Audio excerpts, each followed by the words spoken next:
You like comics? You bet we do. How about artwork? Yeah, we fucking love that too. You like movies? Whether they are old or new. How about streaming? We watch that fucking shit, it's true. But it's comic book art that gets us all fired up for the all-time great. So let's buckle up.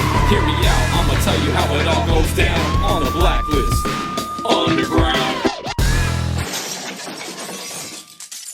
Oh, you're ranking small. I shrunk it a bit so we can get it done. Still 6 inches, so. What your old girlfriends used to know as an honest JC. All right, ladies and gentlemen, welcome to the Blacklist Underground, brought to you by Ideal Organics. I'm not going to lie, I take Ideal Organics. I've got shoulder pain, I've got back pain, and when I take Ideal Organics, the pain goes directly to my groin. As intended. I'm kidding. It relieves that pain too. But this show is the Blacklist Underground, and it stars the artist's artist himself, Zach Howard. Hello. Hi. How you doing, brother? I'm doing good, JC. Good to see you. Who we blacklisting today? We're going to blacklist Mike Zeck, but just a little heads up for those of you who haven't been here before. Zach Howard is the creator of the hit series Wild Blue Yonder. I am.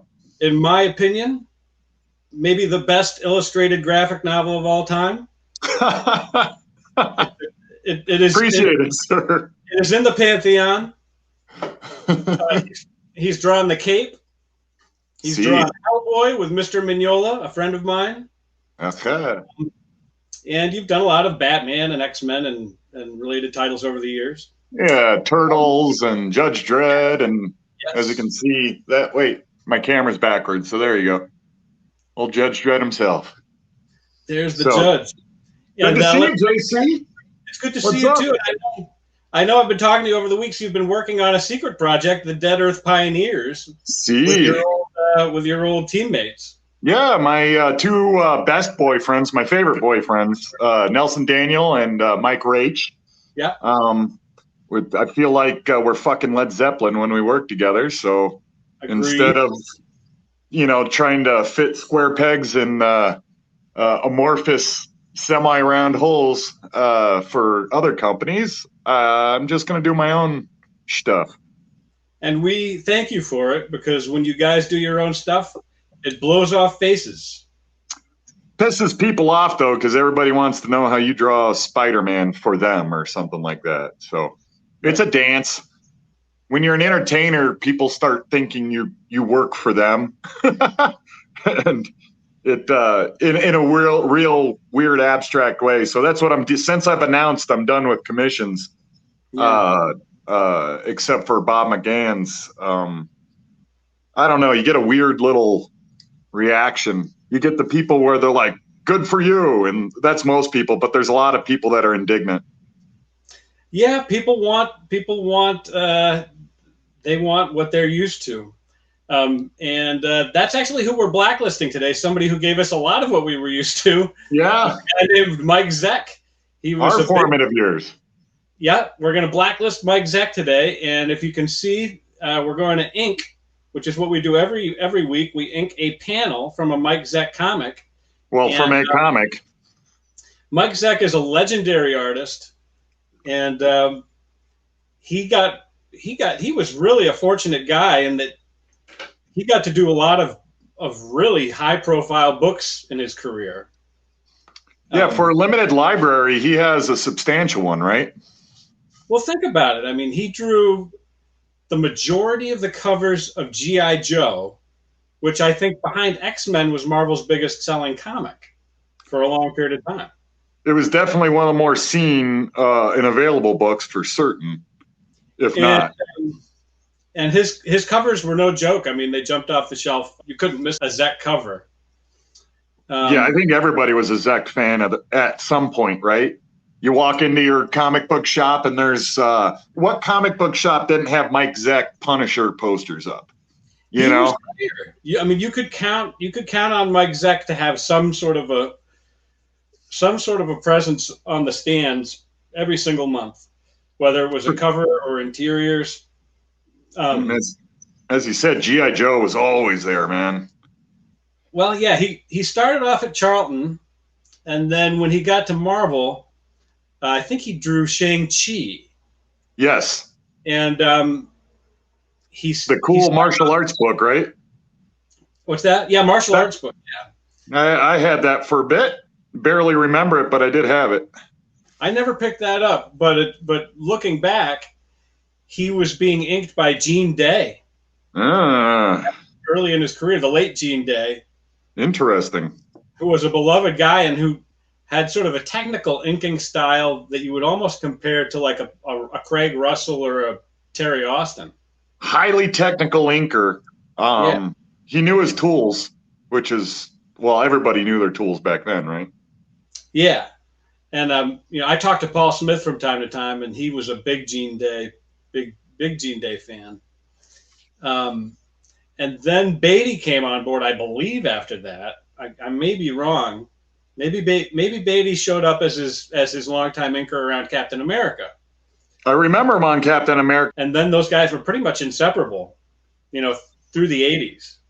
Well, Beatty's slick brushwork, I think, made him a perfect fit for Zeck because he has such an elegant, classical build to his characters. So, or especially his finishing lines. He had that classic. I don't even know how to describe it. Almost every artist had it for a while there back in the day. But he's an interesting kind of mash of that kind of hyper fantastical, exciting structure of, and this will sound weird, but say like Jack Kirby, he has a lot of that exciting bulkiness, but he brought a really beautiful, it's not Alex Raymond, but it's of that ilk where he's really feathering these shapes beautifully. I agree. And I even feel like he took sort of a quantum leap. There was a period where they had him inking the Nam by Mike Golden. Yes. And you would mistake, it would be easy to mistake the pages that were inked by Beatty for pages that were inked by Golden. Interesting. That's really how maybe they were really tight pencils, but yes, pretty tight pencils. Those Nam issues had a ton of different inkers. Armando Gil inked the first issue, and even Bob Camp, the great animator from Ren and Stimpy, inked an issue. I remember that. And he's very much sort of an organic kind of a brushy guy. But I have to admit, I loved that effect. I loved his sort of chaotic inks over Golden's very disciplined line. I thought that was kind of a neat combo. Very high energy, right? And then Bob McLeod actually inked an issue or two of the Nam. And to me, it was kind of his name's going to come up a lot today because our subject today is Kraven. Yeah, you had me draw Kraven. Why do you have me do Kraven of all the Zecks? Well, Zeck has a lot of what you might call evergreen books. You know what I mean? Yeah, they're on the shelf. They're on the shelf, and they'll always be on the shelf. Secret Wars is never going away. And Kraven's Last Hunt, which you and I have discussed, if somebody knocked on your door and said, hand me your, the best Spider-Man book, I've never read Spider-Man, you got to just give me the best one right out of the box, you'd hand them Kraven, I think. It'd be on the, I'd say, top 5 most def. Yeah. It's pretty darn good. I remember being rather titillated by it when I was a tyke. Well, me too. Kraven came out, after, Watchmen and Dark Knight, but that was kind of the period when everybody was kind of taking their moonshot. Yeah. Miller had done Dark Knight, and that was just blew everybody's mind. Yeah, it wrecked shop. It's literally one of those seminal moments before and after. Right. Nothing could be the same after that. And then, so there was a period where, they said, all right, well, let's see what Mike Grell's best Green Arrow would look like on Prestige format. Yeah. And he gave us the Longbow Hunters, and then we got Cosmic Odyssey came out by Starlin and Mignola. Beautiful. It was just a period where, you know, certain stories were getting more prominence, and people were really looking at these things as artifacts that were going to live on for a while. They're at least attempting to, which they were attempting to. It didn't always work. But you had, you know, Gaiman and that crew doing like Black Lotus and things like that were just so new and felt different. And of course that led to Watchmen, which, you know, fisted everybody. So you had like 6 or 7 creators just making seminal work after seminal work and really pushing the medium and the lineage and history of our comic book industry, at least in America, kind of taking it to an adult. It grew up with the creators that grew up with them, if that makes sense. And yes, and it became a lot more substantial as far as art is concerned and storytelling is concerned, as opposed to just crap out things as fast as he can and get them on the shelf because people need their Human Torch versus Namor or whoever the hell, you know, those two queefs spot. So it basically brought it to a more legitimate, not that there's anything wrong with kind of, you know, the traditional old school fun campy comic books, but it's such an amazing medium. It's neat to see these creators start to actually create literature and art rather than whatever a popular character at the time for a forgettable comic book. You know, it went from the fast food mentality to actual artists and creators doing, hey, what can I do with this medium? So at least for me on the outside, it was an exciting time. And creators were sort of, the chains were off, you know. I mean, Miller could go off and do Ronin, which I never understood. Of course, I was just a kid when that came out. I like to look at it. I don't know what I was reading. Yeah, it's just a trip. It's beautiful. But coming back to Kraven, I actually ended up rereading it last night. Just to because first of all, I had to pick out some panels. And second of all, once you open it, it's hard to close it. Yeah. But it's written by, and I'm probably going to murder his last name, but J.M. DeMatteis. I think that's how you pronounce it, or at least how I was told. Yeah. So I knew DeMatteis, you know, growing up. He did, well, of course, he did that famous Justice League run with Adam Hughes and with Maguire and Keith Geffen. Yeah, one of the greats, huh? He could do humor, but he did like Moonshadow from Epic, which was beautifully. I think that was painted by Muth. Yes, John Muth, right? John Muth. So he was always kind of a literary guy, and he wrote solid stories, and so. And I remember, of course, I remember opening those comics and reading them as a kid and being like, whoa, this is not the Spider-Man I read last month. It's a whole different game. And if you analyze that comic, and I kind of went back and analyzed it, so much of the story has to do with their inner psyche. Like, he goes into the mind of Peter Parker and into the mind of Kraven in a way that you would never see in a Miller comic book. Like, Kraven eats mushrooms or eats, you know, they call it his whatever, and all of a sudden he's battling giant, you know, psychedelic spiders. Love it. That's how they, as a writer, it's just such an interesting use of the medium. He just so seamlessly goes into the subconscious of these characters. And it takes, Miller's stuff is always very noir-y, and it's great. It's just balls out. And yeah, just a punch. It's like a kick in the chest from start to finish. Right. Got to catch your breath when you're done. Big time. And the DeMatta stuff, when you read it, it's almost like, and you're going through analysis. It's like you're studying a psychologist, and that's an interesting skill for a writer to have. But again, more literary than comic book, and that's where it started. We had actual writers trying something rather than just polishing turds for making fast food for comic book fans. I've read a lot of interviews with. I've never met Mike Zeck that I can remember, and I read a lot of interviews with him, and he doesn't say much, but he was definitely pumped to see that script. He said that when he got that script in his hands, he knew that it was something different and something special. Yeah. And he really knocked it out of the park.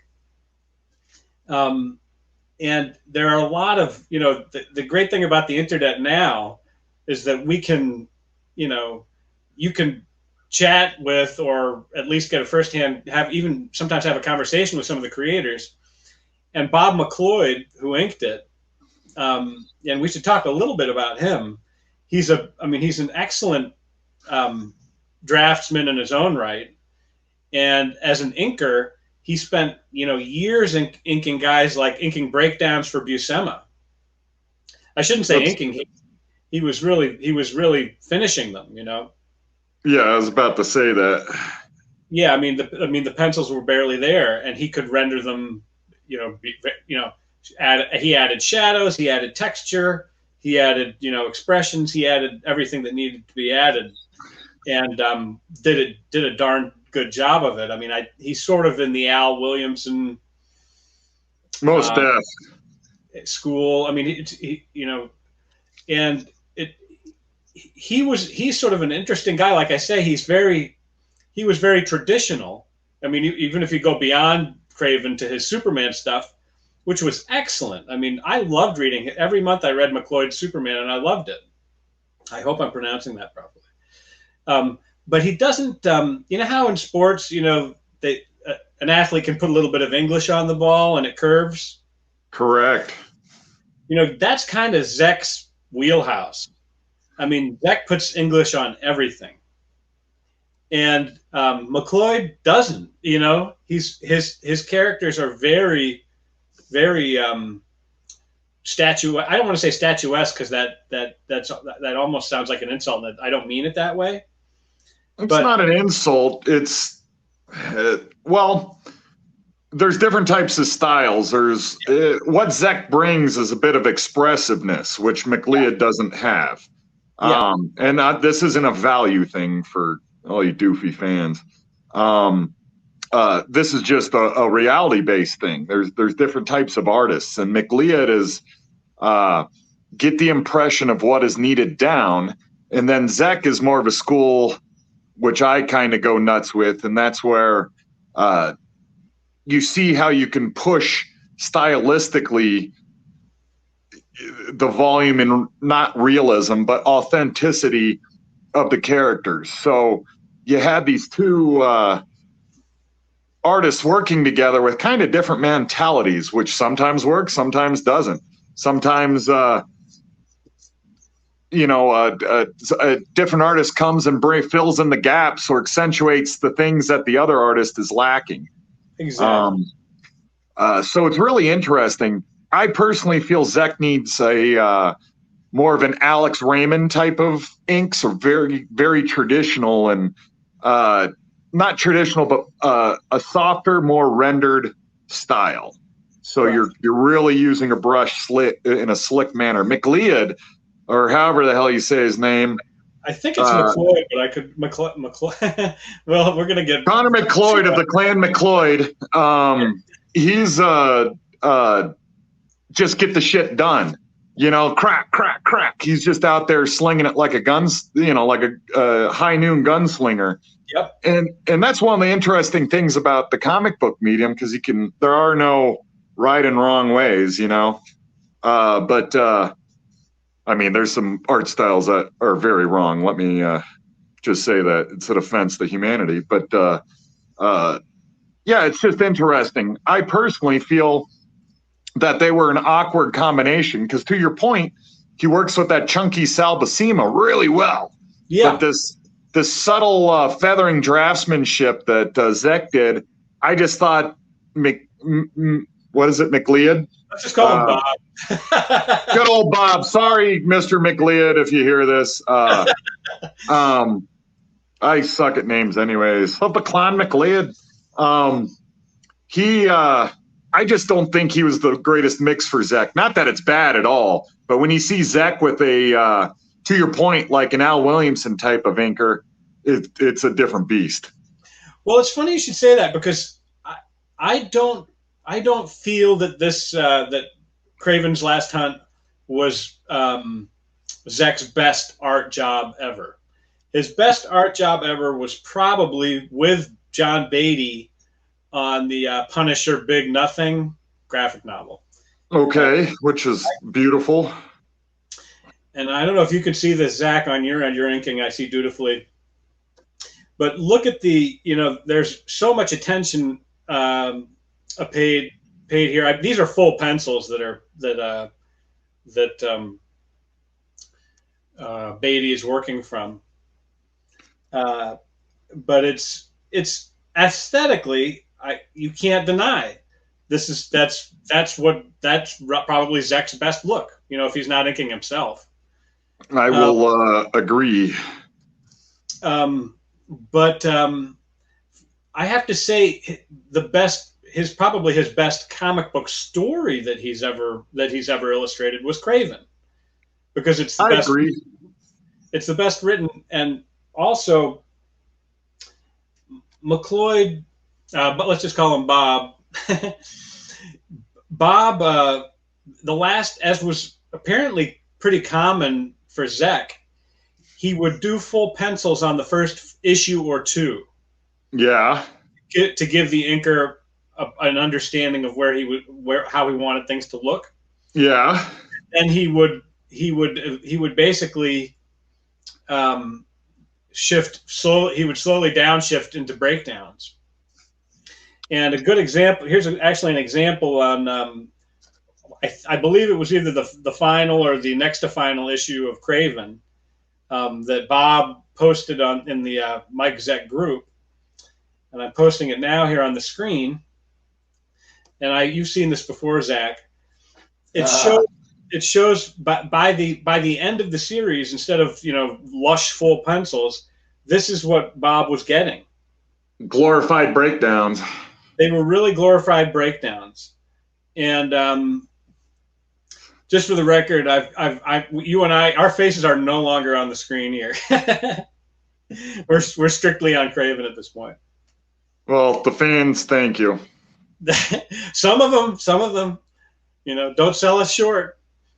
Well, I don't want everybody thinking I have everything and I'm awesome because I'm this good looking and I draw comic books. I go through the same thing every day minus the comic books. People have to have some sort of self-worth. We're not here to bring you down, folks. But but as you can see, so it's actually, I think, a blessing that McLeod was the inker, because as I say, he's from the school. He's from the Palmer school, the finisher school. He's from the finisher school. If you pick up a Tom Palmer Star Wars, it doesn't matter if he inked Simonson or Ron Frenz or Carmine Infantino. It was going to look like a Palmer job. Pretty much. Bob is in the same boat. You put Bob over John Byrne, it looks like a Bob McLeod drawing, with John Byrne layouts. But the Clan McLeod. McLeod. But I have to say, Zeck puts so much English on the ball, between his poses and his faces and everything, all of his expressions and everything he draws, that Bob, it can't help but look like a Zeck book. Yeah. I mean, I don't care. I mean, Palmer could have inked this and you would have said, oh, that's my guy. Immediately. And that's one of the interesting things about well, what a fan would call style is Right. that some actually work better when the pencils are very tight. Like when I worked with Mark Irwin, he needs tight pencils, but he's also of the school of Wildstorm, where they were just embellishers, not really. And sorry, everyone, they're not really fucking artists. They're just kind of craftsmen at that point. Not that they aren't artists, but what they're doing is a craft, not an actual art form. And that's kind of where sometimes those styles work way better for someone who is just an inker, whereas opposed to somebody that's an inker and an illustrator themselves, sometimes it's better if it's a little looser. Like I can make a John Buscema pencil pop. You give me Adam Hughes pencils and I'll start crying, So it's just really interesting how, and this is why editors and companies fuck up all the time they think, when music companies tried to make super bands, well, we'll put Jimmy Page with this shithead and this shithead, and it's going to make great music. Great artists mashed together don't make great music. Yeah, and I used to say that they were talking about re-releasing the Coverdale Page album that came out in the 80s or 90s. Ugh. And I said, gee, I guess I'm all right. Let's go to YouTube and see what that was all about. I have vague memories of it. And it was, you can hear kind of the Led Zeppelin. There's like a Led Zeppelin trying to come out. It's in there somewhere, but it was just no. There's no need to re-release that. But it's funny. It's funny that you mentioned the music analogy, because my brother used to say, and he made a good point. He's like, because I love Aerosmith unabashedly, just because I was at a young age. I just loved that they had an album called Pump, where the cover was two trucks, cars fucking. Yeah, I said, oh, this has got to be great, and it was great. I mean, Love in an Elevator. I mean, Ragdoll. I mean, all these songs. But my brother made a good point. It's like you'll never hear another artist cover an Aerosmith song, because Aerosmith is just. I mean, Steven Tyler is crazy. Nobody else can sing those lyrics without looking like a maniac. Well, two things. One, you're wrong. Mighty Mighty Boss Tones did a fantastic Sweet Emotion cover, but to your point, it takes a special little moment in time to capture things like that. I get your point, but they're so unique. It's like covering Led Zeppelin. You just sound like a doof. Your band sounds like tripe. Yeah, you got to have big balls to cover. Like, you don't walk on to American Idol and try to sing Aretha Franklin or Yeah, to your point, yeah, it's Whitney Houston in her prime or something like that. Yeah, the true vocalists. Yeah, you're not going to go up there and where your mom thinks you're a good singer and your friends tell you don't suck, and then go to American Idol and wow people. But along those lines, so I mean, I guess if I have a takeaway from this, it's that Mike Zeck is the Aerosmith. It's the Aerosmith of 80s comic books, because maybe the Bosstones might pull it off, and I think, but it's it's the exception, not the rule. It's a true unicorn. He's a bit of a unicorn. His style is really singular, and you'd have to be Sienkiewicz could completely over ink a Zeck cover, and it would still be Zeck. That's for certain, and it's a draftsmanship issue where you have a certain level of rendering and realization in it that even if somebody else's style comes over it, it's still, again, it's like having a Jimi Hendrix chord. You're always going to hear that Jimi Hendrix chord no matter who's singing, And Zach always had that. Again, it's like that old school Alex Raymond feel, where you just kind of, you knew your tools, you knew this, you knew that. And what it does is it helps whatever the job is in front of you. You have no limitations. And it's also like knowing jazz chords when you're playing guitar. The more you know how, you may not use it in the song, but it's gonna, there's such a deft knowing level of skill that's involved within what's being applied to the artwork, or at least what's underneath.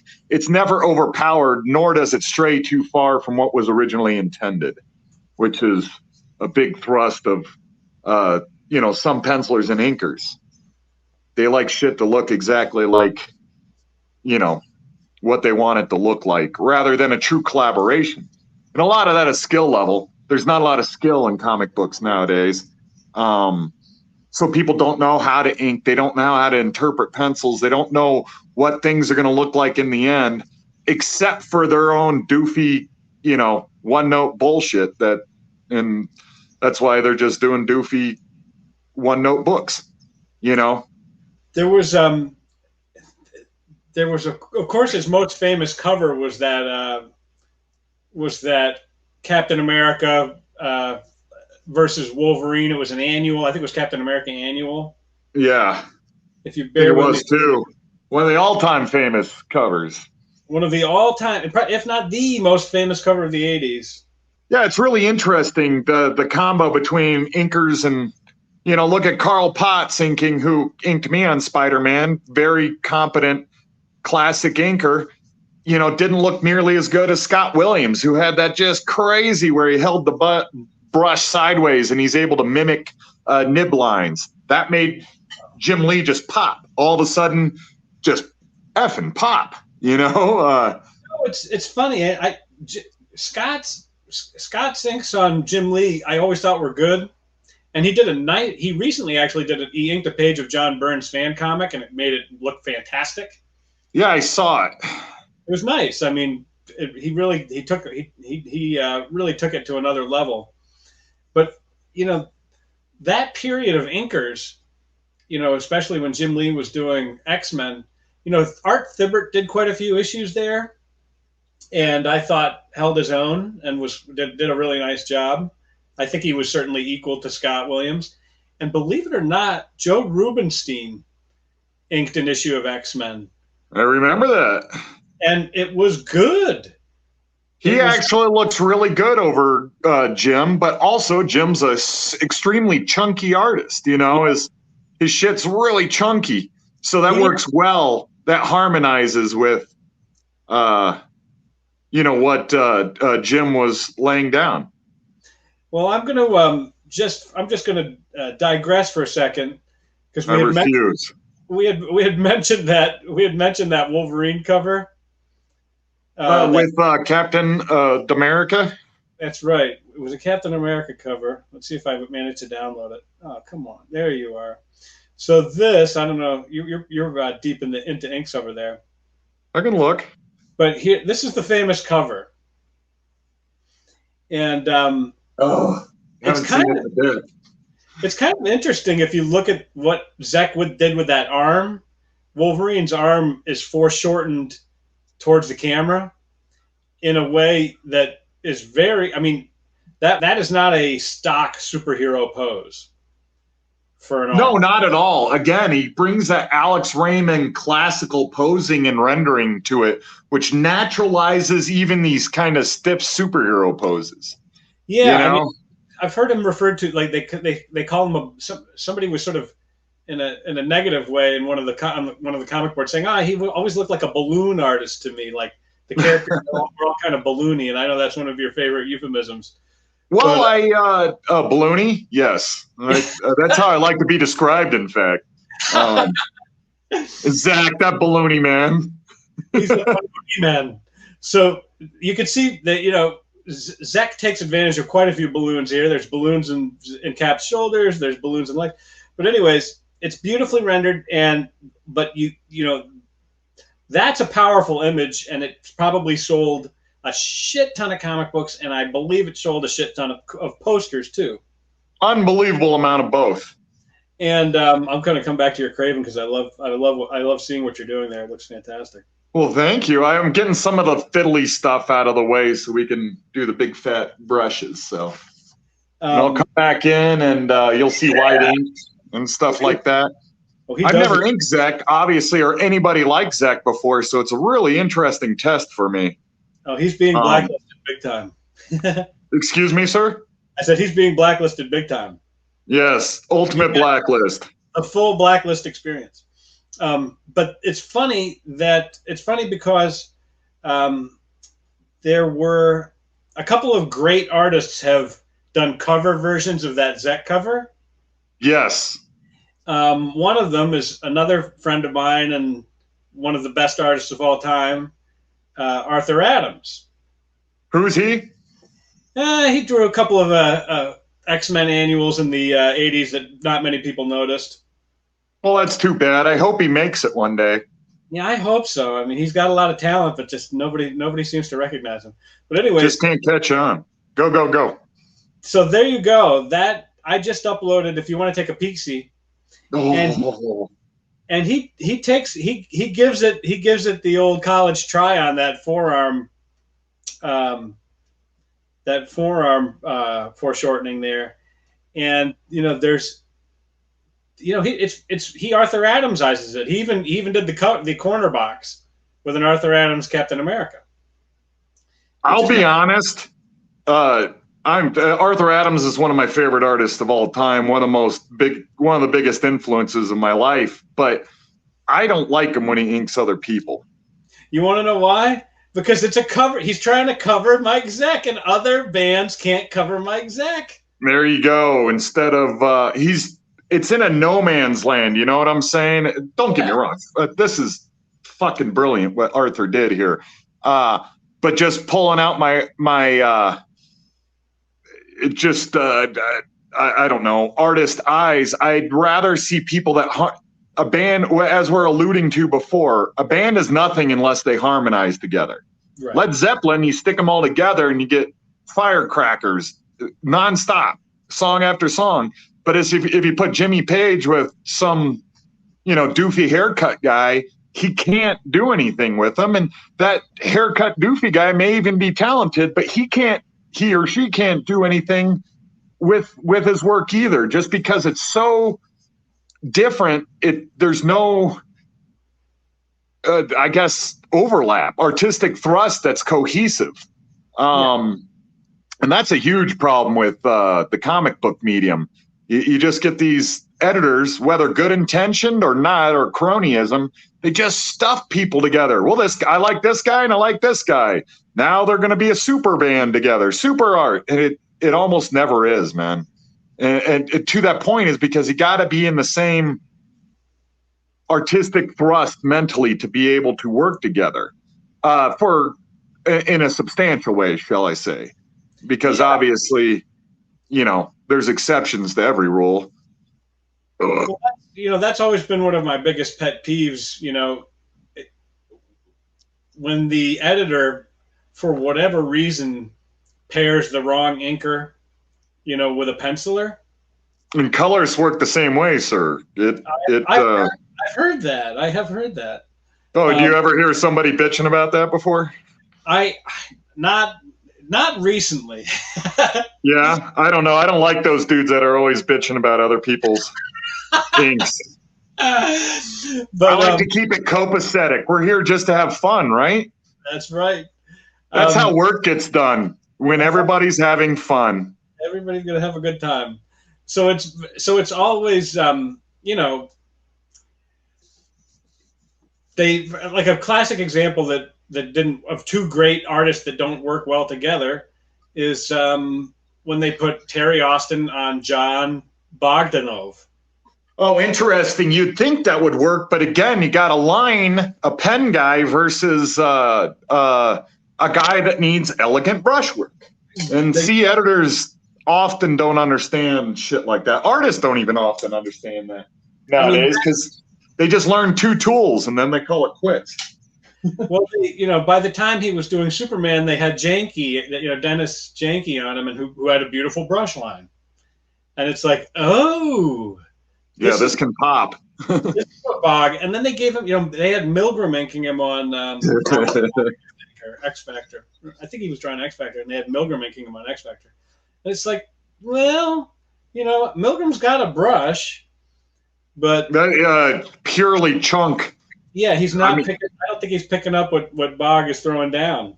But that's not the type of inker he is. No. He's not looking to harmonize with the work. He's looking to finish the artwork. Right. So it's a big pet peeve when artists, to me, when they pair artists with inkers that are incompatible, and it happens. I mean, it's almost as if editors just don't know. Dude, they don't. There's a few editors that really know their shit. Most editors, I'm sorry to, I'm going to be pissing off some queefy wimps, but most editors have no clue how to make a comic book. They just know how to, I need variable X, Y, Z. I stuff them together, duct tape them together.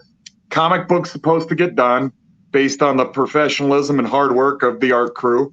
And then they collect their checks and go home and don't work on the weekend where the whole art crew does.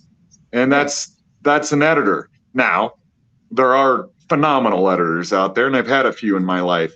But for the most part, they have truly no understanding of the medium. They just know what they like, and they think they know a lot because somebody once, when they were talking about X-Men, mentioned a few buzzwords about storytelling. And then you get a lot of that with editors. They use words that they've heard artists use, and they think they know how to use them.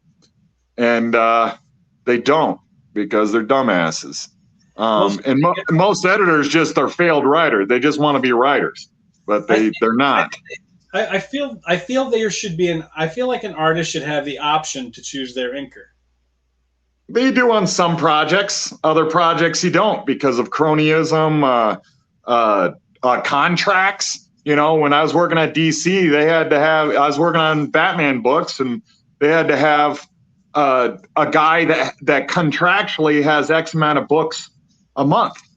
And it sucked for me because I don't like to work that way. I like to realize things. And that's a big, big lesson for me, that comic books aren't about achievement. They're about getting them done as fast as possible to take, people's money, basically.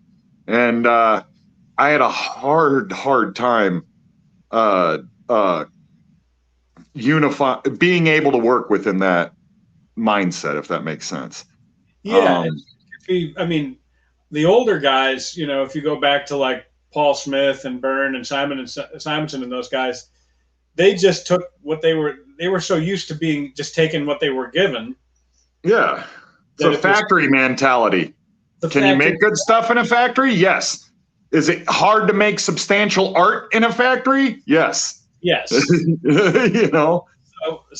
But occasionally occasionally, I don't know if they do it on purpose, but occasionally, like, I loved it when Sienkiewicz showed up to ink a Wolverine Buscema book.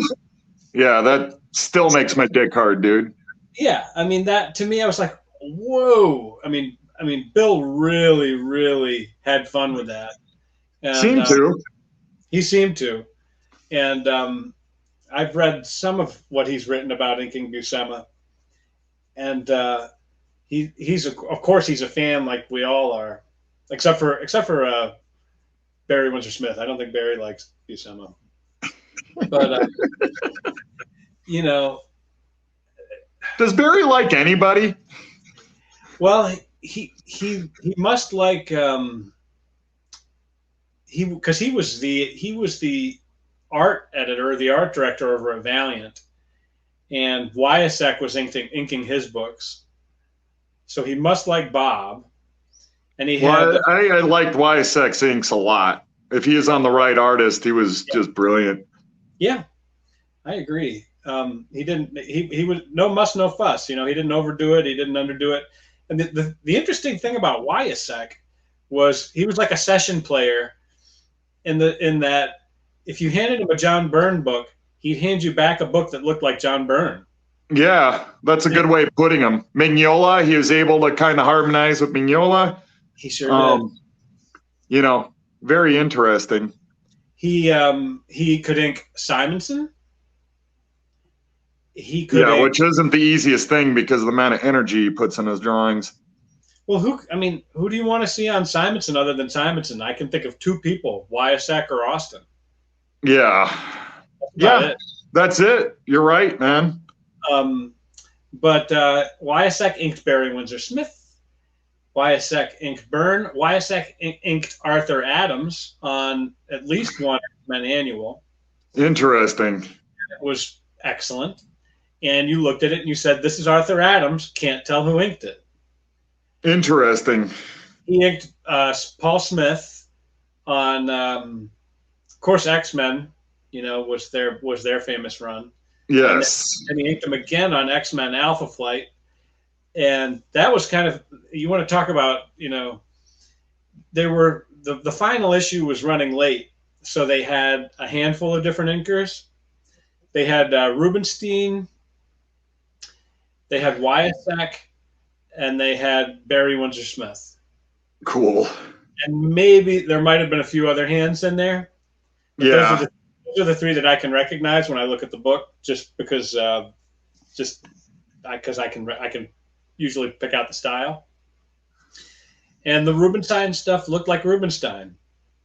Smitty's work is so delicate that if one line is off, it could have just been anybody drawing it. Well, it falls apart. That's the problem with those very elegant, like few lines, simple rendering styles. If they're pulled off, they're to beat the word into the ground. They're very elegant and gorgeous and classic feeling, but if they're not, it just seems like clunky cartoon work, right? And so I don't want to take away from Rubenstein's work on that one because it was fine, but it wasn't. There were a few pages in there inked by Barry Windsor Smith. He was hanging around the Marvel offices at that time. Cool. When the pages were rolling in, and he inked, I'm going to say 3 or 4 pages of that. Yeah. And those are probably the 3 or 4 best illustrated pages that came out that year. Well, that's Barry for you, right? It was a combination. It was a combination of Barry, Barry's line. Nobody inks like Barry, and at that time he was still using his eagle brush. No, what do they call it? The Eagle Brook nib. That's it, I think. He was still using that Eagle Brook nib, which was basically like, if you're a Neil Young fan, you know that Neil plays guitar with his guitar's name is Big Black, and it creates that huge hurricane sound from like a hurricane, and they say that it's like nobody else can even handle that guitar. Like it's so sensitive that like only. Yeah. Anyways, takes a certain little touch. Yeah, and when you combine Barry Windsor Smith with that Eagle Brook, it made a line like had never existed before and will never exist again. Well, it made a classic rendered nib line, is what it did, but. Again, there's not a lot of people in this industry that really know how to utilize illustration tools correctly. Back in the day, every fucking buddy did. That was part of your job. You learn the fundamentals, and then you go make good comics. So if you're paired up with this artist, even if you're not, of the same ilk, you two can work together. As your point, you're like a studio jazz musician. You can play guitar. I can play for this band, that band. They just need some solid professional level jazz chords, as opposed to Barry Windsor Smith, who's making seminal artwork. There's a difference. And it's hard. I found in my career, not that I'm Barry fucking Windsor Smith, but to find people working within the industry that are able to get in an artist mindset, if that makes sense, rather than a factory mindset. Yep, exactly. And that's always been the struggle of my career, man. Well, I think you have to kind of know yourself, and you know yourself well enough that you know that if you're going to create a product, it has to come out of you. It can't have other hands on it. Well, if I like that does have other hands on it is the funny thing. Look at Nelson Daniel. I just need specific hands on it. Yeah. Not just some dude that's hammering paychecks. And I learned that on Batman way back in the day.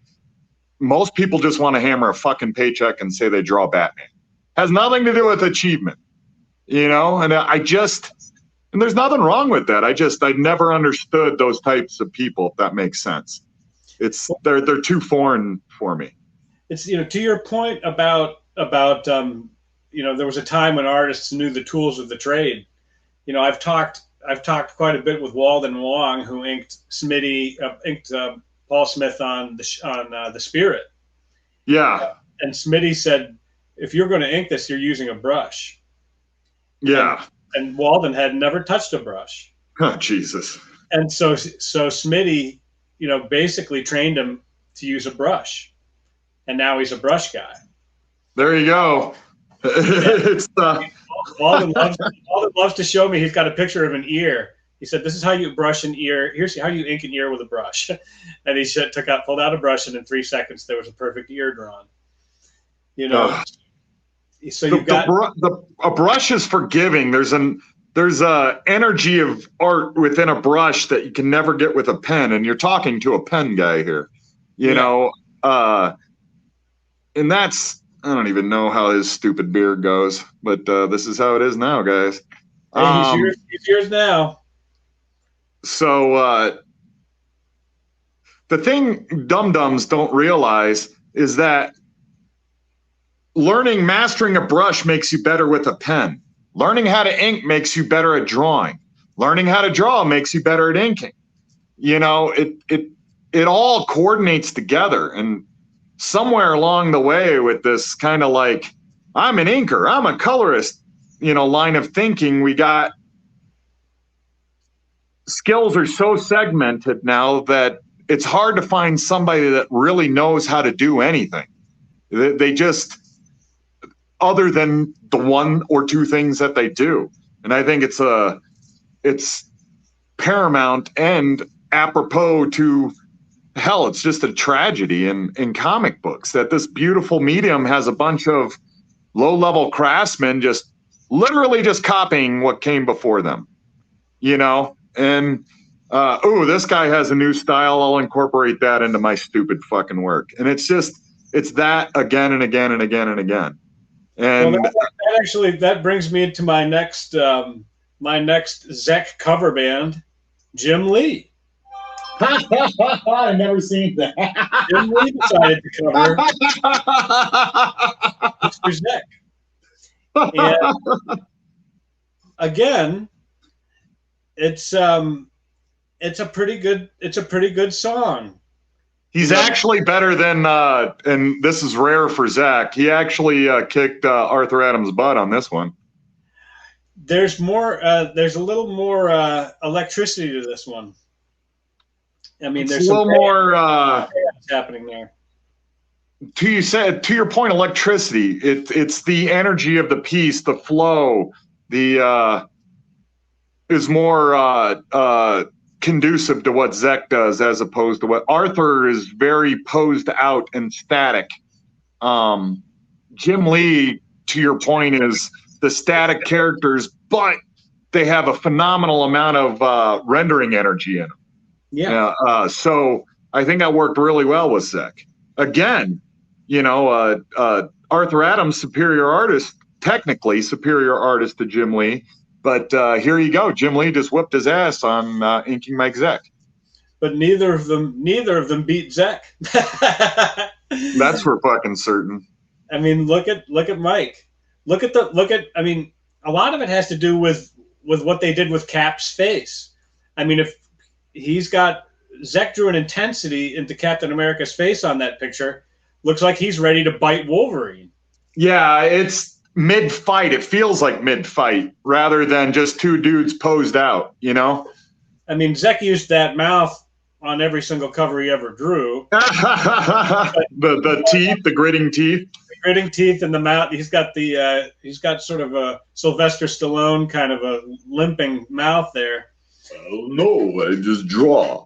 But if you compare that to this, there's no contest. I mean, Captain America just looks like he's constipated here.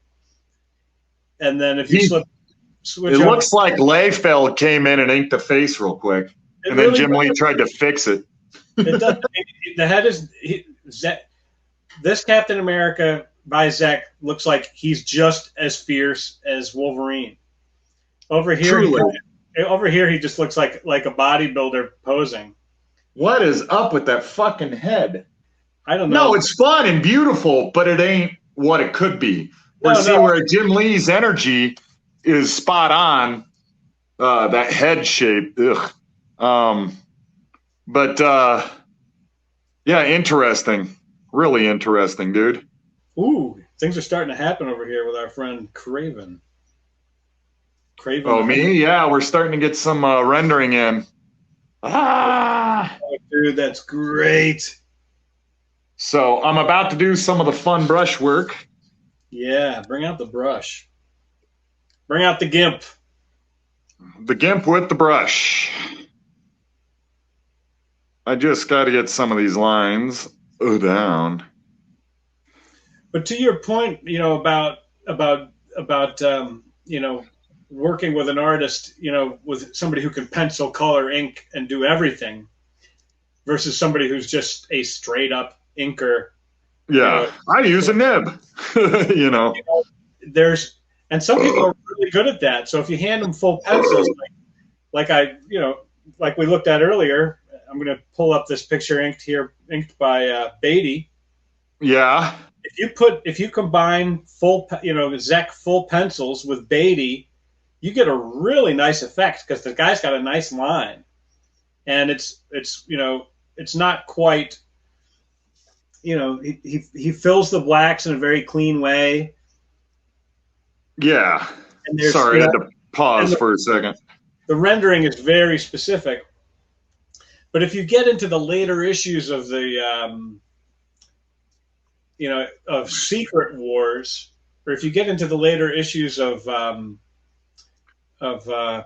Punisher, which were inked by Beatty, where where they were no longer full pencils anymore. Yeah, it's you can see that Beatty didn't have what Bob McLeod had. He couldn't turn these glorified, really quite frankly glorified breakdowns into a fully rendered page. It almost looked like a coloring book. A Mike Zeck coloring book or something like that. Yeah. Like a tryout almost. Almost like a tryout. I don't know if that would be true today because I think Beatty has come a long way. He knows his artwork. Let's just put it that way. He knows what he's doing. He does know what he's doing. But if those early Secret Wars issues, particularly the rushed ones, it's not something you would want to frame necessarily. Well, I wouldn't. You're the art dork expert. So what do you do anyways? You just frame artwork and then unframe it and sell it, and then frame artwork and Well, I'm always trying to figure you out, sir. I have a very I'm not a big collector, but I have I'll sort of explain my mentality, and maybe this will make sense. I like certain good comic book stories are like magic, So your favorite being Blood Wolf by Liefeld, right? Yeah, I mean, who doesn't at least once a week pull Blood Wolf out and give it a good read on the shitter? Exactly, because it has my favorite line in it, like, he used the great monikers, like stink on poop, which was awesome. I was like, God damn, Rob, you really nailed this one. Yeah, I mean, the whole image thing totally passed me by. So that stuff I don't know. It reads like I'm snorting coke. That's the problem with a lot of those. Their books just don't make sense, but they're all excited. They're all excited. They don't make sense. They're excited, and there's words. There's too many words. Yeah, let's do it, man. Snort, snort, snort. Blood wolf. I don't know that stuff. But for my criteria, like for instance, I bought a sketch by Fiona Staples, who draws Saga. Mm-hmm. And she drew a beautiful sketch of Gwendolyn, who was one of the characters from the story. Now, I showed up every month at the shop for Saga. Didn't miss it. Read it before I got home. You know, great book. Great book. You know, fun to read. You know, great, very well written, beautifully illustrated, and she was coloring that thing too. She was drawing it and coloring it. And so for me, like having a Gwendolyn sketch from her I get a little bit of a rush because it's almost like having a part of having that story that, you know, the story means a lot. Like it's like going to a movie, like seeing Gladiator. You know? It's like there's a lot of emotions tied up in that comic book or in that story. And so being able to have a piece of art by the person who created that world is, to me, that's my criteria. Now there are, for wanting to own a piece of art, for me, it's not an investment thing or anything else. But you know, like I have a Paul Smith drawing that's of all of his X-Men. You know, that was a seminal book to me as a kid, you know, growing up. Meant a lot to me, gave me a lot of emotions, you know, and a lot of memories. So there's a nostalgia, you know, element to it, you know, and there's, you know, I was never a huge Herb Trimpe, I should say. I was as a kid, just because I was a Hulk freak, you know, but I get it. It's a very house style from Marvel back in the day, you know. Yeah. But I understand, like, you know, people who gravitate towards, you know, who grew up on reading his Godzilla or his Hulk comic books, owning a page by Trimpe, that's the same rush for them. So it's almost like a drug. It's a rush. You know, I read a story. It gave me a lot of emotions, and then if I get a drawing by the person who created that world, it's sort of a rush. I get it. It makes your peener hard.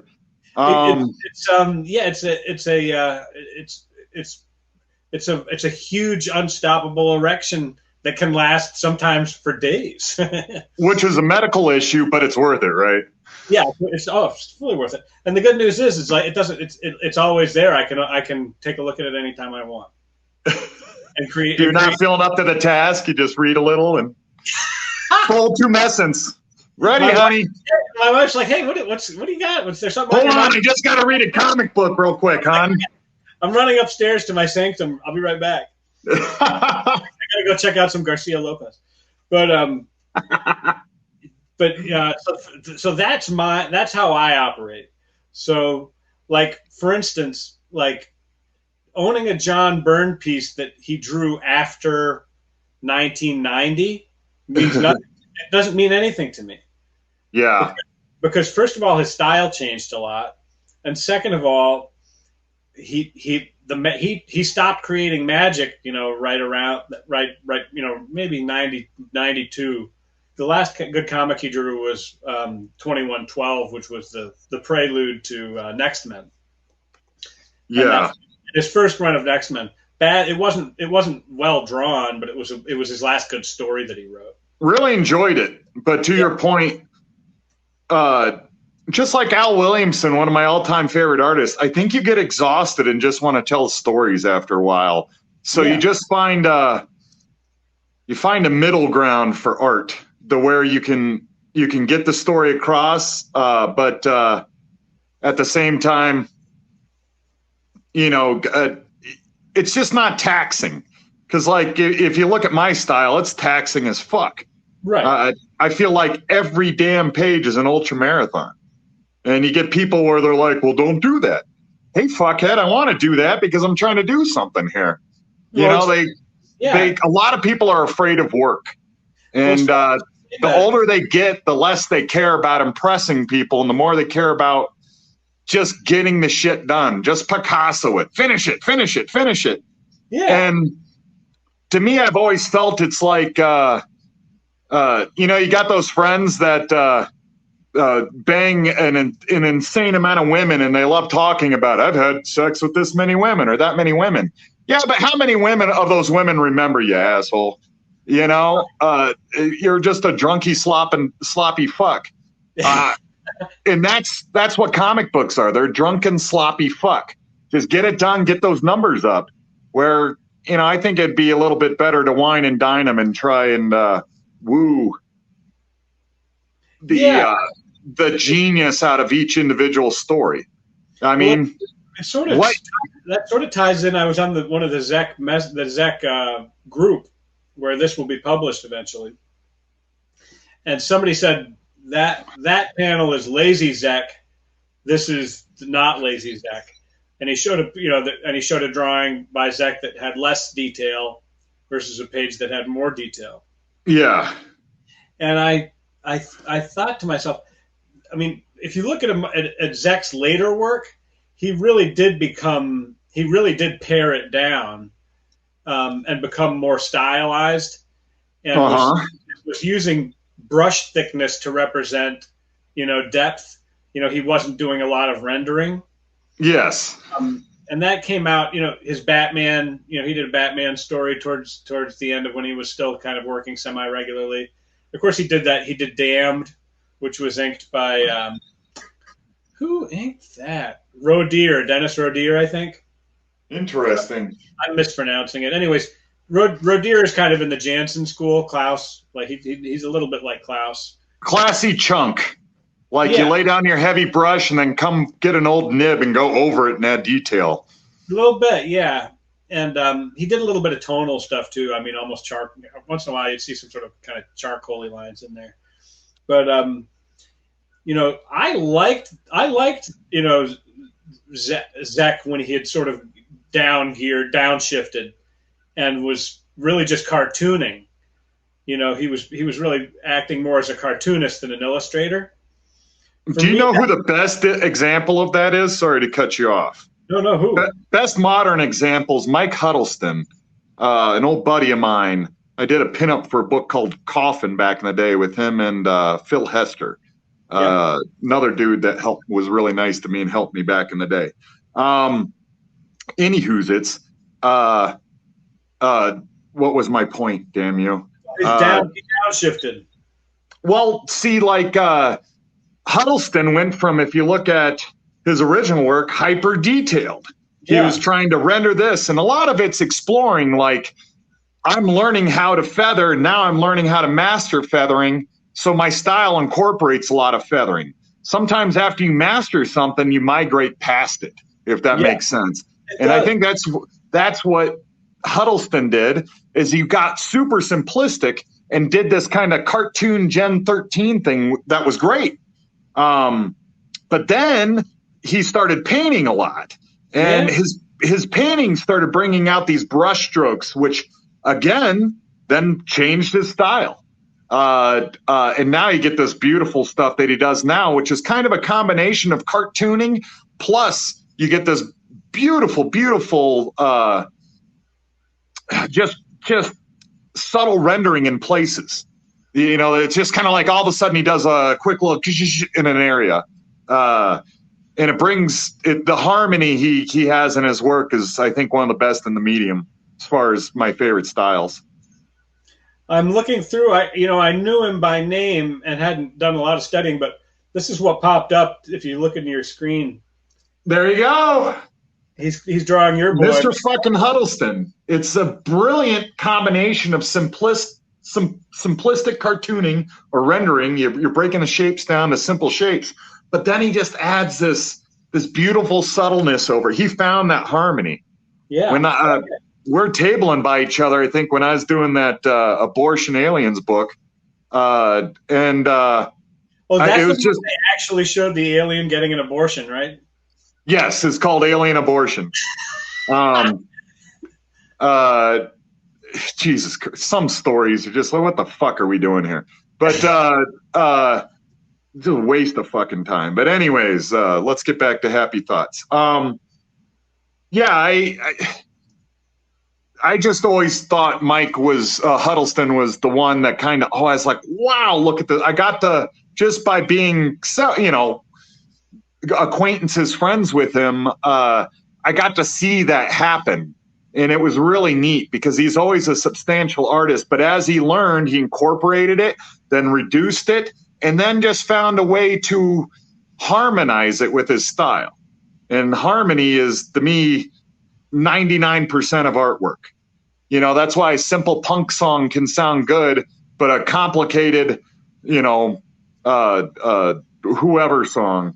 Yeah, I'm still going to give you, I want to give you shit for liking Aerosmith. By the way, two things. One of my good friends, Melissa Agee, she was his production manager for a while, has a lot of fun stories about him. I'll tell you off air. I believe it. Interesting man, wildly talented. I think he has like a PhD in music or some crazy shit like that. He's an interesting cat. Mix lifelong, drug habits in there. You get some really fun shit going. But can't get into their music, sir. Liked it as a kid. Well, I will never turn Ragdoll off. If it shows up on video, it's staying. Derpy, derpy, derpy. Or Ragdoll living in a movie. Oh, I gotta say, this picture. He does look like know who he looks like? The cool grandma that can't quite accept her age anymore. She's just wearing bandanas and talks about like moon energy and has crystals and shit. Well, his daughter, Liv Tyler, was his biological daughter. By the 80s, he was out of money, and Steven Tyler was, touring as Aerosmith at like local carnivals in just to make enough money to stay high. Just like touring with 38 Special and shit. Joe Perry was gone. It was Steven Tyler with four toothless drifters calling themselves Aerosmith. And so his daughter was raised. His daughter, the pretty one, Liv Tyler. Well, she was a model and an actress, of course. She's still an actress, but she was raised by Todd Rundgren. Huh. And Interesting. Todd Rundgren basically was her father until Steven got sober, around the time of Walk This Way. And it was revealed to Liv Tyler that obviously Steven Tyler was her father. You could tell just by looking at them. Yeah, you don't accidentally get those lips. Right. I mean, his other daughter was also a model. She was a plus-size model. She was like one of the first plus-size models. And I saw her in Celebrity Fat Club or whatever that show was. Yeah, she was just a bigger version of Liv. Yes, that's a good way of putting it. Very nice of you. Beautiful in her own right. So Steven was penniless, and then they Walk This Way came out, and then they did Permanent Vacation, which was a huge hit. Yeah, everybody had that tape, right? Angel and again Ragdoll. Ragdoll. Flirt doop. That is a little cutie. So fun. Hey, dude, I got my own lame-o shit. When it's like the windows are closed and the curtains are closed, yeah. And I know no one's home, even my beloved wife who loves me through thick and thin. Yep. Every once in a while, you'll hear me play a little Tesla. Every once in a while, and I will fight you to death if you accuse me of that. I will punch you in the dick. But excuse me. When I do painting, if I'm doing home projects, if I'm painting it like or drywalling or something like that, I don't know why. I'm not even a Genesis fan. Oh no! I just say I just say, Alexa, play Genesis, and I listen to Genesis. Podcast over. It's so weird. I don't even have I never had their CDs, and as I'm now, you and I are the same age. I'll be like, Alexa, play Tears for Fears. Does Alexa just shit blood in your eyes when you say that? Oh no, she does whatever I ask. But she's my girl. She's my girl. That's how you run it. Yeah, and I'm Get worried. in the box, Alexa. And I'm worried my contractors are going to walk in and hear me listening to Genesis, so I'm always ready to immediately be like, Alexa, play Rolling Stones. Got to cleanse the palate before humans come. I can't let I have all these manly men coming over here to install bathrooms and smash walls down and stuff. I can't have Invisible Touch playing. Guys are here. Go really deep. Do Groovy Kind of Love when they walk in. Uh-oh. Phil Collins himself. Yeah, there's just certain music that hurts my soul. They're one of them. And I think a lot of it is the shape of his head. Phil's in bad shape physically. He can't drum anymore. He's got back problems. He just got sued by his ex-wife, who said some really nasty things about his physical state and his odor. I mean, Phil's awesome. Phil's having a tough time. I mean, my wife loves me, and I am not the best smelling guy, but she at least she loves me in spite of it, and she probably wouldn't give me shit publicly about it. Yeah, I don't know, man. I fucking hate. He could be a nice guy. No, he isn't, but I just fucking hate anything Phil Collins. It really makes my dick turtle up in my body, and I start to cry on the inside because there's people actually making the shit they're making that Genesis did. I don't know. And again, I don't even think it's valid. I just think it's because of the shape of that doofus's head. It really bugs me. It bugs the fuck out of me. I was driving the other day listening to some Led Zeppelin, and I thought to myself, I was listening to. So what happens is I have Alexa, and I've got it in every room in my house, so my kids can ask Alexa for music everywhere they go. So they listen to crap. They listen to Kids Bop Kids. They listen to all these these little kiddie bands from Disney Channel. And so now when I get in my car and I turn on my Alexa app and it says we're going to play your favorite songs, it starts playing my kids' songs. And so I was like, oh, crap. I'm like, I got to find a playlist, but I'm driving and I'm a terrible driver, so I better find something quick. So I saw James Taylor. I'm like, fine. So I click on James Taylor, the Sweet Baby James album. And my friends and I used to joke, it's like, if you ever need to just have your nuts fall off, just listen to James. So I finished, and I thought to myself, James Taylor is sort of like the anti-Led Zeppelin. Yeah, it's like it sucks the testosterone out of your body. Right. He if you listen to that, it's like Stuart Smalley, eventually. You listen to Led Zeppelin, you can use your dick as a framing hammer by the end of Led Zeppelin 2. You listen, what are we talking about? Phil Collins? Or whatever, or James Taylor's the biggest wiener of all time as far as wiener music goes. He's bad. I mean, he makes his partner seem like a fucking man, and we all know his partner. You mean Carly Simon? Oh, no, I meant like his partner in music. Oh, you're thinking of Simon and Garfunkel, I think. I am. See, this is one of the problems with drawing and inking. That being said, Simon and Garfunkel, fuck you. Oh God! I mean, you're a rock. You're an island because nobody wants to hear your shit. You make me sad. Yeah. Well, those guys are. But to your point, Carly Simon is more manly than James Taylor. She has a far bigger dick, I heard. Yeah, I mean, there was a lot of problems with the costume department. Had a lot of trouble with her at the 70s. Talking it. The song "You're So Vain" is actually about her cock. Oh, my cock, so vain.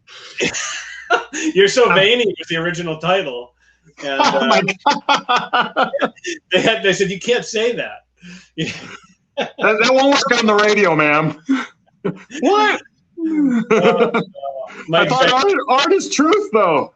Mike Zeck's turning the show off right now. Cut to Mike Zeck's lawyer writing us after this show. He's burning his vinyl, Carly Simon. In conclusion, listen to Led Zeppelin, motherfuckers. Don't put in Phil Collins. And if you have a friend that listens to Phil Collins, try and help them. They have a problem, and they need help. Baby, we agree. It's just you and me. Gotta groove, you gotta love. Know who made the worst music ever? Was Paul Simon's wife, that hippie chick. Oh, I don't know too many things. I know what I know. If you know what I mean. Well, philosophy. This will make you happy. It makes me want to kick nuns in the neck. Her music. This will make you happy. He kicked her ass. Edie Brickell, yes. But he had a domestic. There was, like, you can look it up. Paul Simon. Man, Paul Simon had a domestic. He beat on his wife, that little dude. She wouldn't stop singing the song. Philosophy is a something on a cereal box. Religion is a fist in my butt. Let's see. Holy shit. How high do you have to be, and how rich does your husband have to be for that to be made into a fucking song? Well, they weren't married yet. Oh, well, I take it back. The domestic violence case was dropped against Paul. Well, so good, because that's sad. He got arrested, too. Huh. Was she beating up him, or was he beating up her? She slapped him first. Okay. I like Edie Brickell better now. This is great. Brickell also said the famed singer couldn't handle being criticized in any manner. It became Paul was 72 when she whacked him. Wow, he's also 72 millimeters tall. You ever watch him play a fucking guitar? The guitar is bigger than him. It looks like your kid brother trying to pick up your guitar. It's fucking hilarious. A small custom-made guitar. She told police that she slapped her famous husband Paul in the face because he did something that broke her heart and was acting like a spoiled baby. He's got a terrible reputation in the music business. If you watch his induction ceremony into the Hall of Fame, the applause are very tepid. Oh, cool. Very tepid. Well, good. I'm probably not going to get a lot of shit for giving him shit. So no, I mean he's not Mr. Popularity, but I'm not going to lie, he's got some great tunes. I mean but another thing about him is he's a famed. You're going to love this. A famed plagiarist. Like most of my peers in comic books. Huh? Like most of my peers in comic books. That's right, the most famous guy. But he would. The story is he would bring in. Like for Los Lobos, for instance, he'd bring them into the studio. His manager would say, "Paul wants to write with you guys."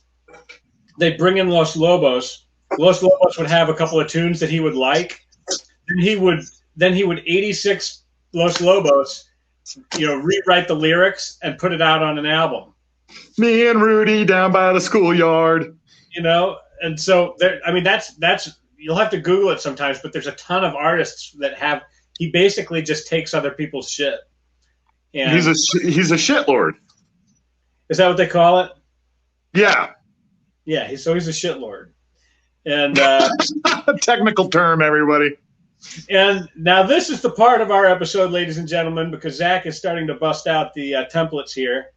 And so even though that's exciting, I have an experiment, which is I wanted to take a look at the comic books from the year that Kraven came out, and just take a quick gander at what was on the shelves in the year of October 1987.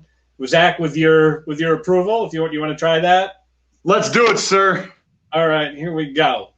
So I'm going to try and show my screen so that we can see what was cooking in the motherfucking 80s, October of 87. 87, good year. So there is Larry Stroman, inked by Frank Corchiro, if I'm pronouncing that right. and that is unmistakably That is stunning. Yep, it's a stunning cover. I wonder who did the colors. Probably Frank, because he was a painter. You never know back then, though. Yeah, could have been. It anybody depends on who was doing the guides and stuff. You know, again, contract work means so much in comics. And you have to say, Stroman. You know, nothing lazy about that cover. It looks real nice to me. Fuck no, it's beautiful, man. This takes us to Alpha Flight. This is drawn by Hilary Barda, who's usually an inker and does sort of cartoony stuff. You know, that I'm familiar with the cartoony stuff. From very nice guy too. He was real nice to me when I was early in my career. And I think he was doing like Simpsons or Bongo Comics at the time. It was really fun. Yeah, so he's awesome, and of course this cover is inked by not hard to figure out, Kevin Nolan. Oh, the Captain Sublime himself, the Renaissance man in comic books. He took it over, and as he does with all covers, and rightly so. And especially rightly so, and that's what a lot of people don't realize. When two artists work together, it's two artists working together. Yeah. It's not supposed to be, you know, you looking like Jim Lee. It should be you and Jim Lee together making a comic book. You know what I'm saying? It's like Lennon and McCartney. So there you go. Which takes us to our subject of the day. We got Zeck and Bob. Zeck and Bob, and that's a high. I've seen the pencils for this, and the inks are basically a Xerox copy of the pencils. They were full pencils. Every line. I remember that. Man, I missed the black costume. Me too. I dig it too. Here you got some Bob Layton doing some this is a garden variety Bob Layton cover. Always solid. Always solid. Had a really nice line. I think sort of almost a technical line in the vein of Austin. But there's sort of an organic element to it too. So, and that's your Alex Raymond. I swear, man, Alex Raymond was like the fucking Beatles. You may not be a fan of them. You may not even be influenced by them, but I guarantee you're influenced by somebody that is. You know, that's how I always felt about Alex Raymond. I can see so much of his stuff in other people, even when they're not direct ripoffs. You know, some of them, and I mean, and some people are direct. And then we get to Buscema, this is towards the end of his Avengers run. He may not have even been drawing it anymore, just doing the covers at this point. But that's, Palmer doing the heavy lifting. Those are some pretty obvious Buscema poses. But I always loved their pairing. I thought those guys were great. Rock solid. Sorry, everybody. My stupid glasses keep hitting my camera. That's all right. It adds to the danger. Oh, they're not even looking at it right now, I don't think so. No, I just pulled up this another Zeck and Bob drawing for Captain America. Zeck drew all the Captain America covers for many, many, many years. Zeck was for a long time, the only Captain America artist I fucking liked because I think I came to the game late, Well, he was replaced by a British guy named Neary, who was good and actually ended up being one of the better inkers. Great inker. And was definitely a serviceable, if not good, penciler. He did the Shield miniseries in the 80s. I remember that. This takes us to a combination of Arthur Adams and Al Williamson, which I love because interesting mix those two had. Is that the classic X-Men cover? It is. They've got it's one of the Starjammer issues, and Arthur has such a disciplined line and such disciplined posing that it's nice to see such a casual inker. At this point in his career, light it up. Yeah, I mean, it was just it's not too fussy. It's just the lines that he needs, and I really like this pairing. It's a pretty one of my favorites. This takes you out to Sandy Plunkett, who was really just a cover guy. I mean, the only time I ever saw him do any interiors, I think, was in a Marvel Fanfare issue or something. And, I think that's inked by Al Weiss. But everybody liked Plunkett. He just didn't do a lot of work. There's BWS doing a painting for Conan Saga. Oh.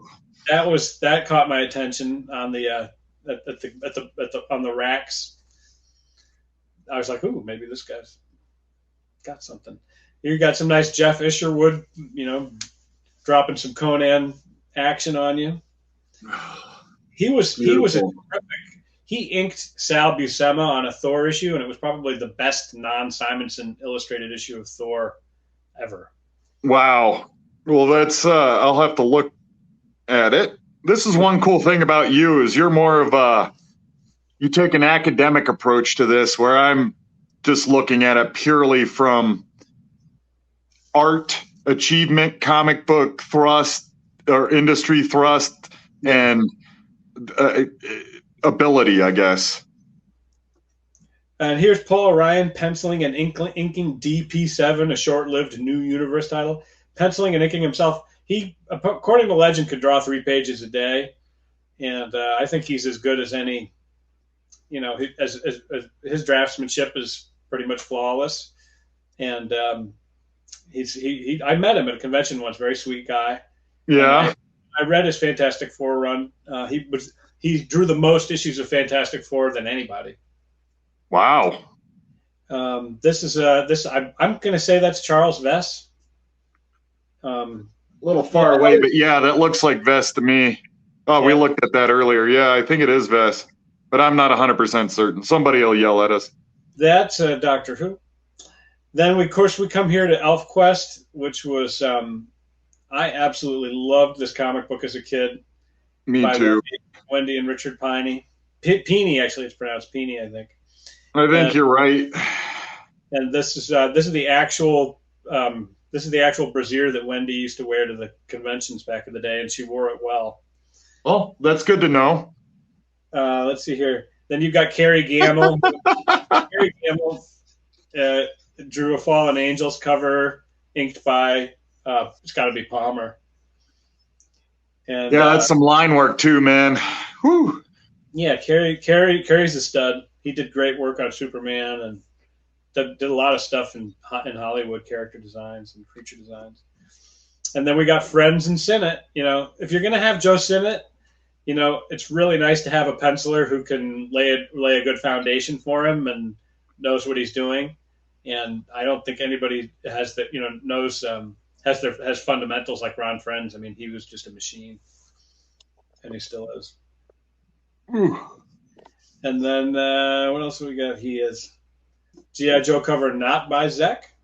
That ain't Zeck there. I had a guess that was I don't know. Kind of Gennaro style for the day. Could be Rob Wiggins. And that is, I think, a Zeck cover, and it's just not, there aren't a lot of sparks flying there. Maybe it was one of those silent issues. And wait a minute. My boyfriend. There he is. Sergio. The amount of gags that he was able to fit into 20 pages, every month or two was unbelievable. True storyteller, too. I mean, he's better than almost every single person you showed. Oh, yeah. Of books of that time. Yeah. Oh, yeah. I picked up every time Gru showed up. He was in my pile. Yeah. Gru is my favorite ongoing title of all time. There were a lot of issues, too. I mean, that went on for forever. Oh, it started at Epic, I think. House 2. I couldn't even guess who drew that cover. These are obviously Bob McLeod inks, but I don't know who penciled it. Well, the Clan McLeod. Could be Pollard. I don't know. And then again, another great Bob Layton cover. I mean, he just could draw. If it was shiny, he could draw it. Justice, no clue who drew that. And there we go. We got a Mignola and Nolan. Wow. Wow. Nice. I don't know if I've ever seen that cover. Yeah, those guys were a nice. They still work together from time to time. Nolan inked a series of covers For Hellboy, right? Yeah, and drew a few issues. I have a beautiful Nolan Hellboy drawing around here somewhere. Yeah. It gives me the you know what. We made The tingly peener. Gives me a little gives my dingle a little tingle. Then we've got Fear and Loathing. That was who drew that? Oh, O'Neill. And I liked these comics growing up just because they were so salacious. I mean, we were all just sort of titillated by them, but I mean, it was just kind of it was in the shadow of Dark Knight. You know, they were like, oh, we can paint these things, and then they created martial law. It was sort of a all the hand painted with the overlaid art. Oh my God, I love that, man. I did too. I really liked it at the time, but I still like it. I couldn't tell you what the story was about, but anyway.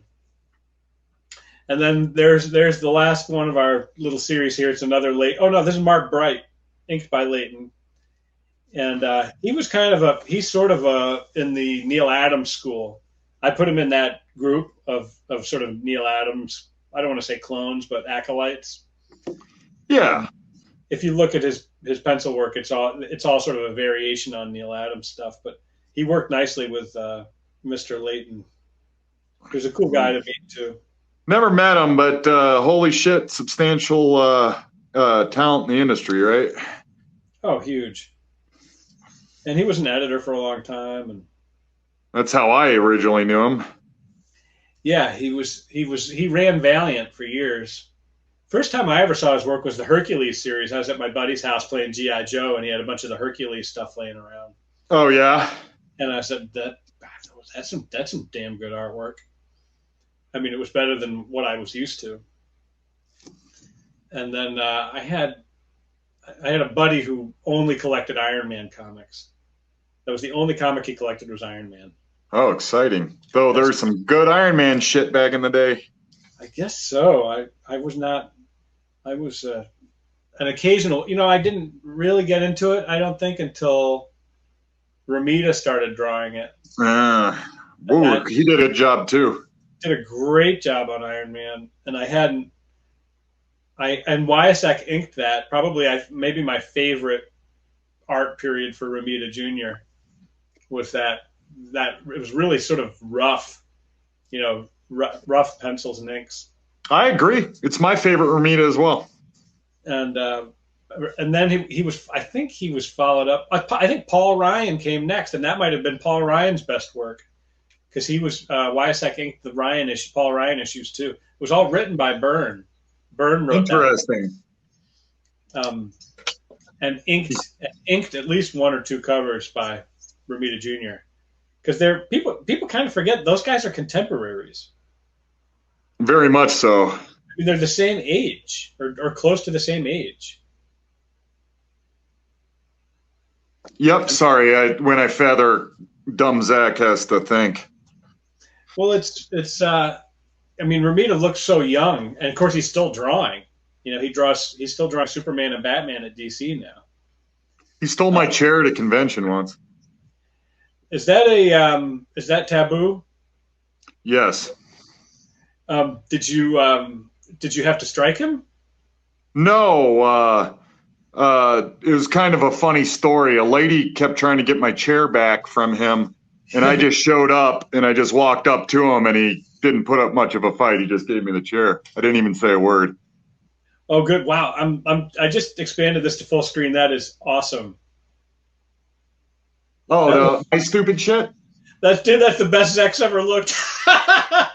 Not done yet, sir. What a horrible thing to say.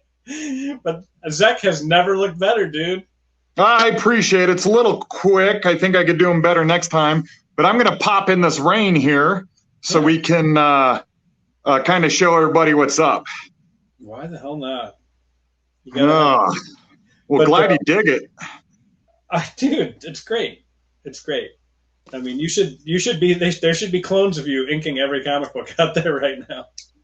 What? I don't know. I don't have an Eisner. I'm not a good artist. What are you talking about? Oh, dude. I don't have a trophy that says I'm awesome. You know who's never won an Eisner is Arthur Adams. Baby Jesus. He never won one. You like to think he did, but he didn't. They tried to tell him that he had won one, like in '86 or something. And Yeah. He had to sort of say, no, I didn't. No, Yeah. I actually never did get that. I'm omnipotent, guys. I didn't. No, he didn't. I mean, he's too good for awards. Unfortunately, I think any good artist is too good for awards. But I get it. People need validation. It's the same as anything else. It's like the Grammys and the Emmys and exactly. Everything. It doesn't matter ultimately. Well, there's all this controversy this year because The Weeknd, I think, that got passed over for Best Album. Oh yeah. And he just shrugged his shoulders. He's like, "What difference does it make? It doesn't." Yeah, it's a glorified doorstop. You guys are fucking worried about. Yeah, it's a nice excuse to gather, I suppose, and celebrate. When I got nominated for Best Single Issue, I didn't even show up. Yeah, I was in San Diego too. Ask Nick Runge. Runge and I were just drinking beers at an Irish bar, and Ryle texted me to let me know I lost. Ryle just put up. He's got the most unbelievable spinner racks in his collection there. Ryle's the king of all dorks, dude. He's awesome. I gave him big props.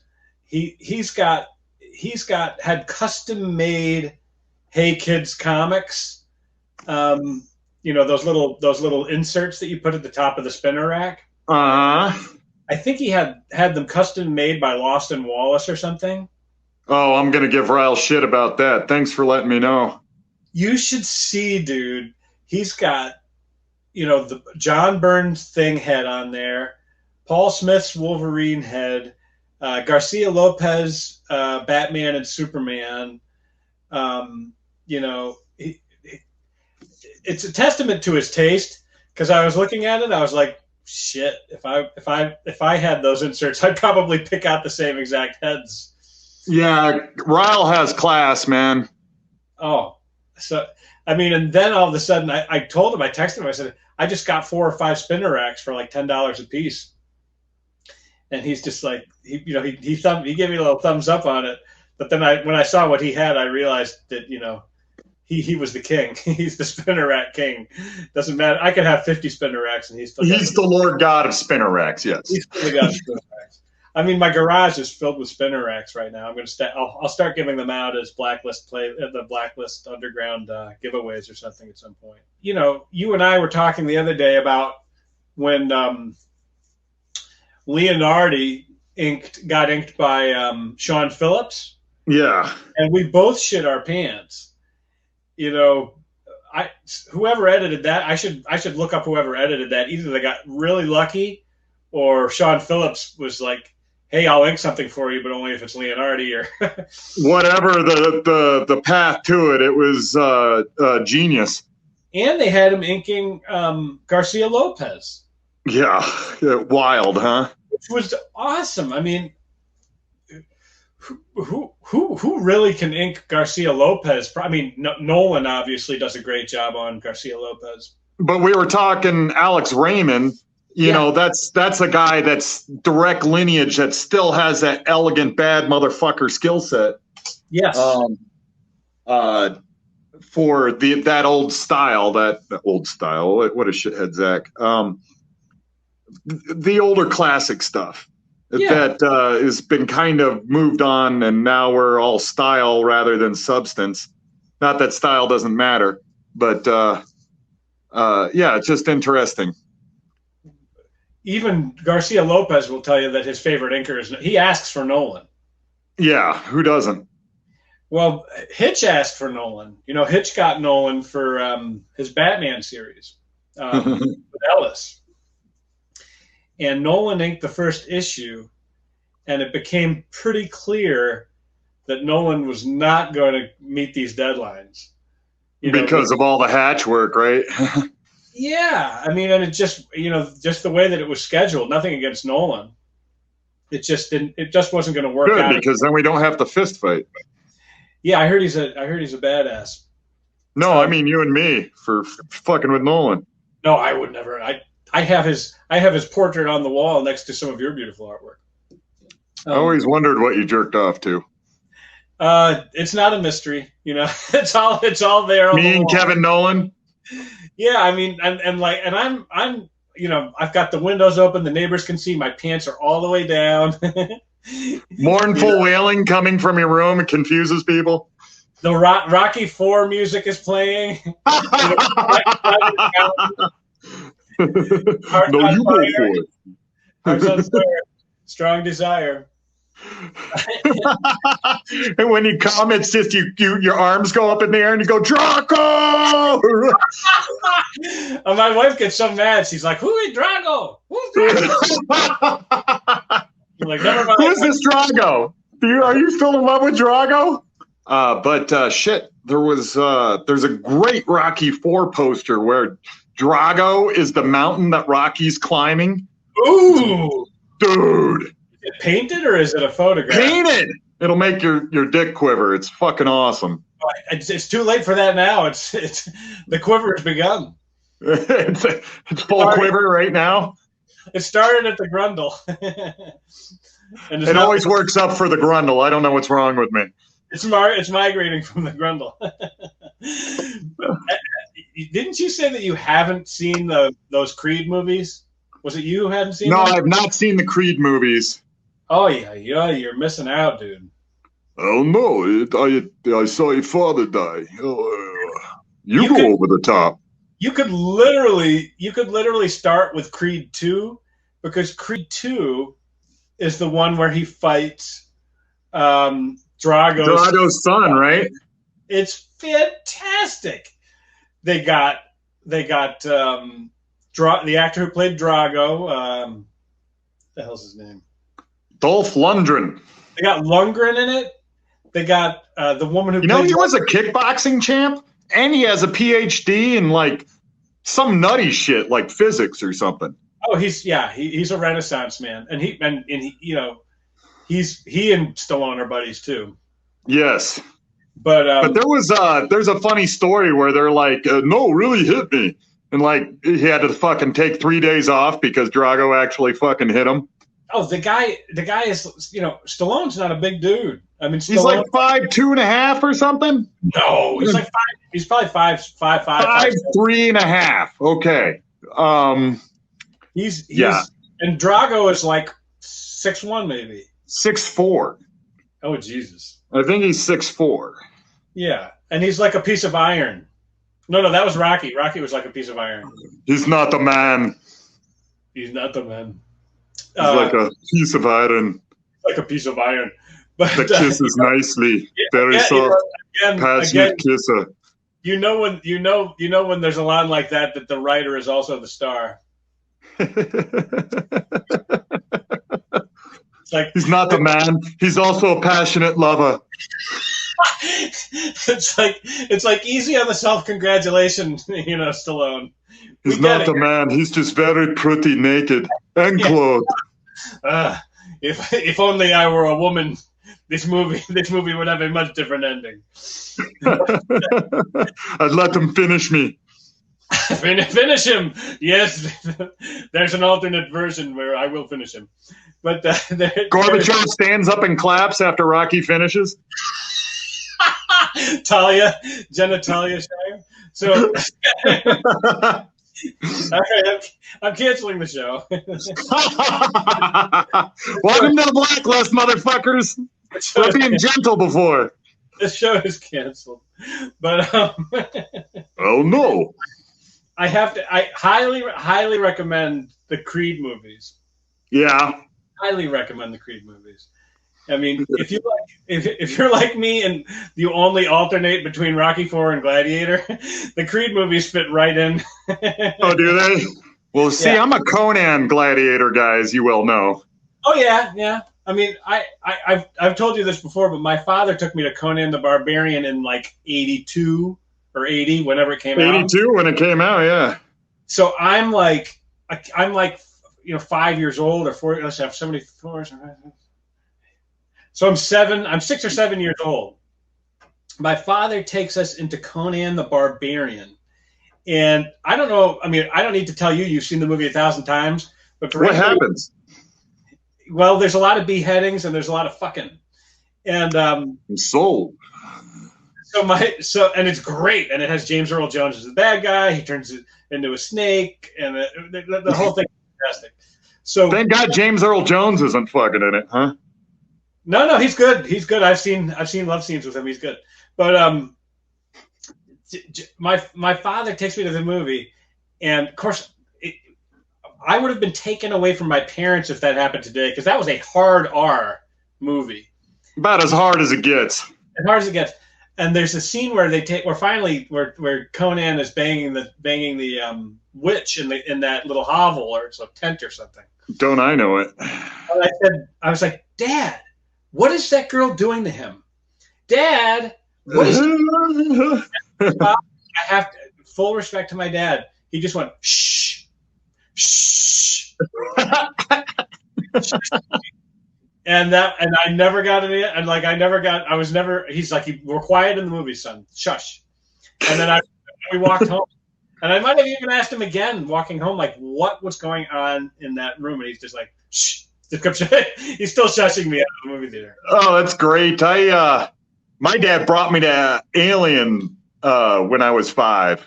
I think 1980. He needed somebody to go with him. Yeah, I was 5. That one wrecked me. And then the thing that wrecked me, I was like 6 or something, took me to The Thing. Oh, my God. So if you ever wonder why I'm so fucking normal, it's despite my great looks, it's because I saw all that shit when I was really young. It's like, parents didn't, I think before Oprah and Donahue came out, parents just didn't know how to behave. Well, they're savages, man. They're raised by fucking apes, and then they have us, but with a little bit of technology, they're not thinking like, what is this going to do to this dumbass kid?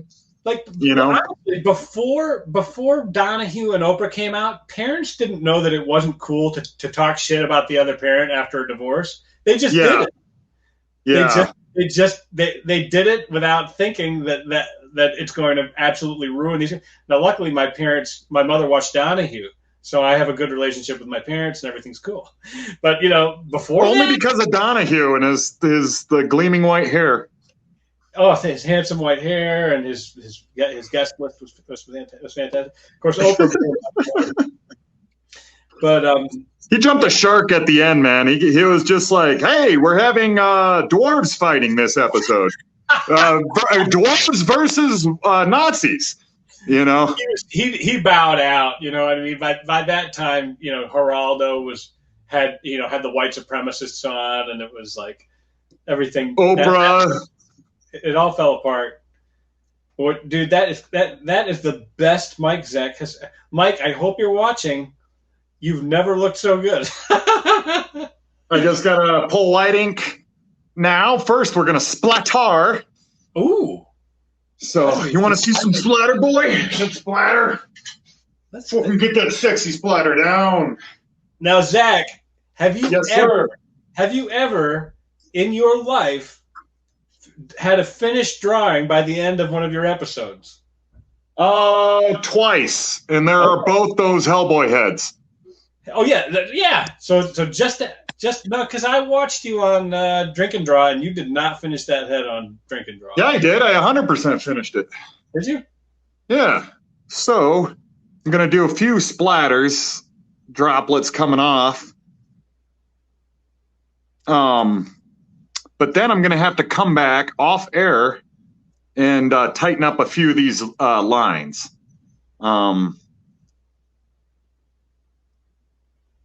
Because my white ink is a new bottle and I hadn't aged it yet. Yep. And we thank you for joining us for what may have been the fastest panel ever drawn by Zach Howard. It's arguable. It's arguable, but impressive. All right, my friend. Thank you for being a genius as always. And I'm a genius. And in the meantime, ladies and gentlemen, drool over this beautiful piece of artwork. That's mine. That's mine now. It's mine. Send it to me. All right. Well, I'm going to give it to you for free, so you turn it down. All right. Checking out, ladies and gentlemen. Thanks for joining us. Love you all.